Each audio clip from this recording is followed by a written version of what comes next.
Halo teman-teman, Assalamualaikum warahmatullahi wabarakatuh. Perkenalkan, nama saya Muhammad Aditya Hanafi dengan NIM 22418016. Saya berasal dari jurusan Ilmu Perpustakaan dan Informasi Islam. Ya, di sini saya akan menyelesaikan salah satu tugas saya dengan mata kuliah literasi digital dengan membuat podcast. Jadi di sini podcast saya berjudul Literasi Digital Membuat Banyak Keterampilan untuk Anak Muda di Zaman Sekarang. Oke, langsung saja, ini dia. Ya, baik. Seperti yang kita ketahui bahwa literasi digital merupakan sebagai sumber pengetahuan dan kecakapan pengguna dalam memanfaatkan media digital seperti alat komunikasi, jaringan internet, dan lain sebagainya. Jadi, di sini kita sudah bisa dengar pengertian literasi digital sangat mengerahkan kita dalam menggunakan alat-alat digital atau dalam menggunakan dan memanfaatkan media digital yang ada di bumi ini. Baik, langsung saja kita ke inti dari judul yang saya buat, yaitu literasi digital dapat menciptakan atau membuat banyak keterampilan untuk bisa digunakan atau dimanfaatkan pada anak muda saat ini. Keterampilan literasi digital yang bisa diciptakan ada beberapa macam, seperti yang pertama, keterampilan bisa bahasa asing dan public speaking. Yang kedua, keterampilan self-management. Yang ketiga, keterampilan sosial dan lintas budaya. Yang keempat, keterampilan kewirausahaan. Dan yang terakhir, keterampilan literasi digital.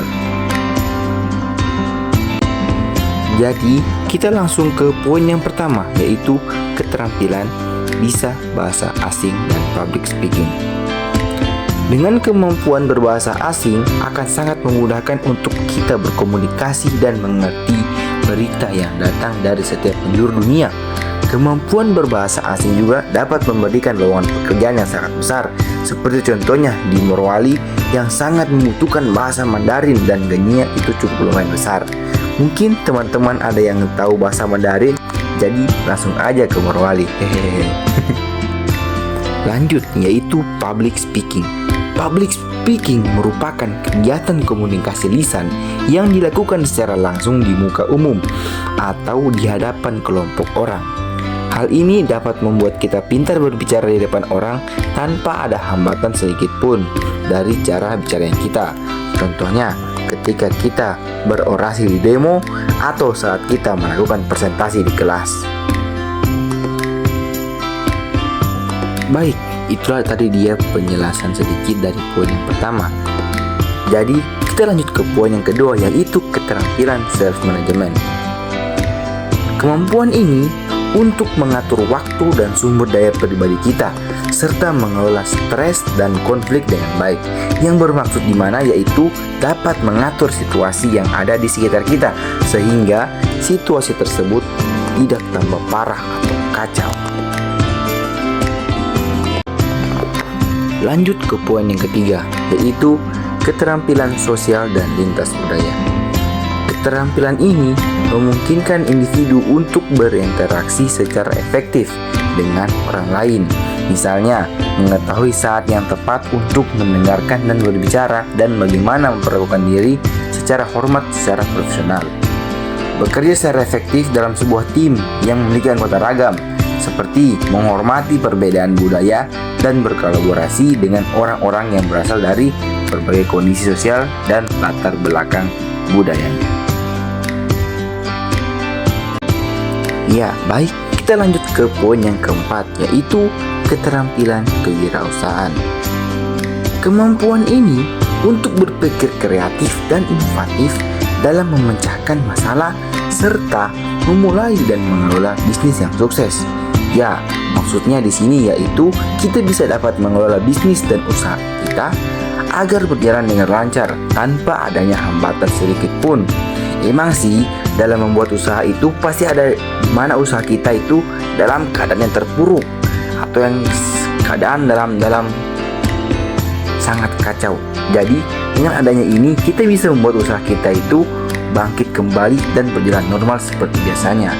Ya, sepertinya keterampilan ini sangat cocok untuk digunakan pengusaha-pengusaha di zaman sekarang ini. Seperti mungkin ada anak-anak muda yang ingin membuka usahanya. Seperti begitu kira-kira. Ya, poin yang terakhir yaitu poin yang kelima, yaitu keterampilan literasi digital.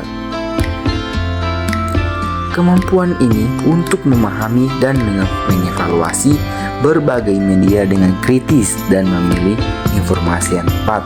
Maksudnya, di sini kita bisa memilih dan tahu cara memilah yang mana informasi yang hoax atau ya pun yang asli untuk dijadikan sumber informasi kita dengan baik. Ya, baik. Itulah dia tadi materi podcast yang bisa saya berikan kali ini. Dan podcast yang saya bahas kali ini. Dan minta maaf jika ada salah kata yang saya ucapkan, karena yang benar itu dari Allah Subhanahu wa Ta'ala, dan yang salah itu dari saya sendiri. Ya, sekian dari saya. Wassalamualaikum warahmatullahi wabarakatuh.